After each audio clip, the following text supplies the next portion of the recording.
5 mistakes जिसने मेरे कई साल खराब कर दिया। काश किसी ने मुझे 2007 में बता दिया होता। आज मैं आपको अपनी सक्सेस स्टोरी नहीं सुनाने वाला हूँ। आज मैं आपको अपनी 5 गलतियाँ बताऊँगा और सच कहूँ मेरी सक्सेस से ज़्यादा मेरी गलतियों ने मुझे सिखाया है, क्योंकि सक्सेस सेलिब्रेट होती है, गलतियाँ कैरेक्टर बनाती है। 2007 में जब मैंने क्रिएटिव इंडस्ट्री ज्वाइन किया, मैं भी वहीं था जहाँ आज आप हो, बहुत सारे सपने लिए हुए, एक अच्छी जॉब के लिए, एक क्रिएटिव करियर के लिए। मूवीज़ देख के मैं बहुत इंस्पायर हुआ था कि मैं मूवीज़ पे काम करूँगा, बिग प्रोजेक्ट्स पे काम करूँगा, और हाँ, फाइनेंशियल फ्रीडम भी मैं सोचता था। और मुझे लगता था बस कोर्स कंप्लीट कर लो, सॉफ्टवेयर सीख लो, जॉब मिल जाएगी, लाइफ सेट हो जाएगी। Sir simple. इंडस्ट्री ने मुझे बहुत जल्दी रियलिटी दिखा दी।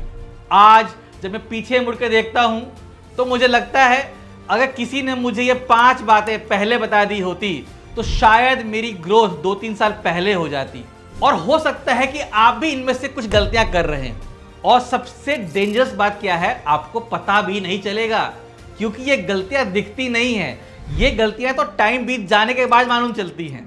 जब तक पीछे मुड़ के देखोगे तब तक 2-3 साल खराब हो चुके होंगे। तो समझते हैं मिस्टेक नंबर 1। मैं टूल हॉपिंग को ही ग्रोथ समझ में था। करियर के शुरुआत में मेरा एक पैटर्न था, जैसे ही कोई नया सॉफ्टवेयर आता या नया प्लगइन मार्केट में आता, मैं सब कुछ छोड़ के उसके पीछे पड़ जाता। फोटोशॉप सीखा, इलस्ट्रेटर सीखा, फिर माया, फिर आफ्टर इफेक्ट्स, फिर जो नया टूल आया मैं उसके पीछे पड़ जाता। और हर नए टूल के साथ मुझे एक नई फीलिंग आती कि मैंने एक और नई चीज़ सीख ली है।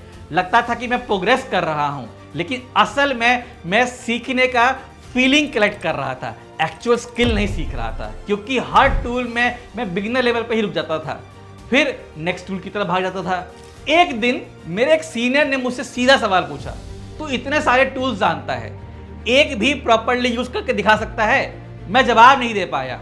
तब समझ गया कंपनी मुझे नए टूल्स ट्राई करने के पैसे नहीं दे रही है, कंपनी मुझे एक स्पेसिफिक प्रॉब्लम सॉल्व करने के पैसे दे रही है।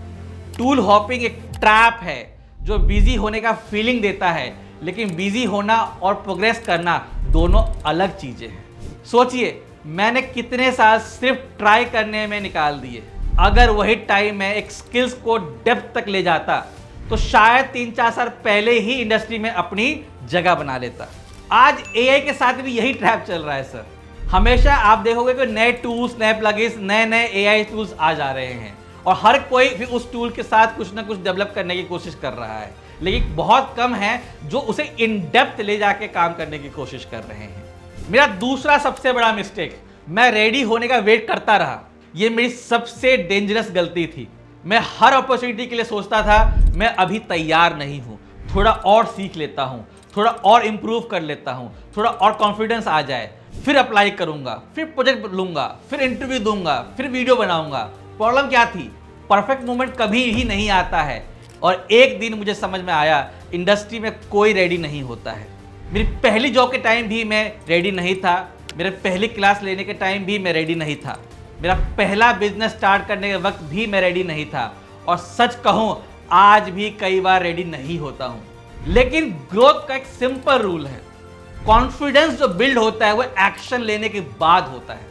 बिना एक्शन लिए कभी कोई कॉन्फिडेंस बिल्ड नहीं होता है। ये लेसन मुझे बहुत लेट समझ में आया।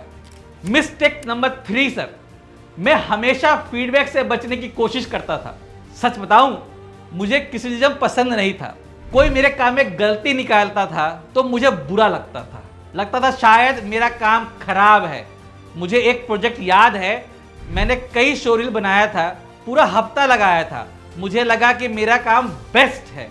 सीनियर ने देखा, बोला ये काम नहीं करेगा, दोबारा करो। मुझे बहुत बुरा लगा, पूरा हफ्ता मेरा वेस्ट हो गया। मैंने वही शोरील बिना कुछ बदले किसी और को दिखाया, सिर्फ अपनी बात सही करने के लिए। आज सोचता हूं तो शर्म आती है, लेकिन इंडस्ट्री ने एक नई रियलिटी सिखाई। फीडबैक अटैक नहीं होता है, फीडबैक शॉर्टकट होता है। वही रिजेक्शन जो उस वक्त सबसे बुरा लगा, आज पीछे देखता हूं तो मेरी ग्रोथ का फास्टेस्ट मोमेंट था। आज जब कोई फीडबैक देता है मैं ध्यान से सुनता हूं, क्योंकि जो बंदा फीडबैक लेना बंद कर देता है उसकी ग्रोथ धीरे धीरे बंद हो जाती है। मिस्टेक 4 सर, मैं सोचता था हार्ड वर्क ही काफ़ी होगा। ये बहुत इंटरेस्टिंग भी है और शायद कंट्रोवर्शियल भी है। मुझे लगता था अच्छा काम करो, बाकी सब ऑटोमेटिकली हो जाएगा। बट रियलिटी में ऐसा नहीं होता है। इंडस्ट्री सिर्फ हार्ड वर्क पे नहीं चलती है। इंडस्ट्री में कम्युनिकेशन स्किल, रिलेशनशिप, विजिबिलिटी और ट्रस्ट पे चलती है। मैंने बहुत सारे टैलेंटेड लोगों को देखा है जो लोगों तक पहुंच ही नहीं पाए, और मैंने एवरेज लोगों को देखा है जो कम्युनिकेशन स्किल और प्रोफेशनल की वजह से बहुत आगे निकल गए। नेटवर्किंग का मतलब सिर्फ सिफारिश नहीं होता है। नेटवर्किंग का मतलब होता है लोग आपको जानते हैं, आपके काम पे ट्रस्ट करते हैं, और जब अपॉर्चुनिटी आती है आप उन्हें याद रहते हो। ये लेसन मुझे बहुत लेट समझ में आया। मिस्टेक नंबर 5, मैं एक टाइम पे स्टूडेंट रहना भूल गया सर, और ये सबसे बड़ी गलती थी। करियर के एक स्टेज पे मुझे लगा अब काफ़ी सीख लिया है, अब सब कुछ समझ गया हूं मैं। फिर इंडस्ट्री ने मुझे झटका दे दिया। टेक्नोलॉजी बदल गई, मार्केट बदल गया और ऑडियंस भी बदल गई, और आज एआई सब कुछ चेंज कर रहा है। तब मुझे समझ में आया जो चीज़ कभी कॉन्फिडेंस लगती थी वो असल में एक ब्लाइंड स्पॉट बन गई है सर। क्रिएटिव इंडस्ट्री में सबसे डेंजरस सेंटेंस है, मुझे सब आता है। अगर आज मुझे एक टाइम मशीन मिल जाए और मुझे 2007 वाले विजय से मिलने का मौका मिल जाए तो मैं उसे 5 बातें बताऊंगा। सॉफ्टवेयर से ज़्यादा स्किल पे फोकस कर, रेडी होने का वेट मत कर, फीडबैक से मत भाग, लोगों से कनेक्ट कर, और कभी भी स्टूडेंट बनना मत छोड़ना। अब मैं आपको एक चैलेंज देता हूं, एक काम करो, इन 5 गलतियों में से आप कौन सी गलतियां कर रहे हो उसका सिर्फ नंबर बताओ, और प्रॉमिस करो आज के बाद उस पर काम करोगे। और अगर मेरे 16 साल की गलतियों से तुम्हारे 16 महीने बच सकते हैं तो बिल्कुल सही प्लेटफॉर्म पे आए हो, PW स्कूल ऑफ डिज़ाइन। क्योंकि यहाँ हम सिर्फ सॉफ्टवेयर नहीं सिखाते, हम वो लेसन शेयर करते हैं जो इंडस्ट्री तुम्हें बहुत लेट सिखाती है।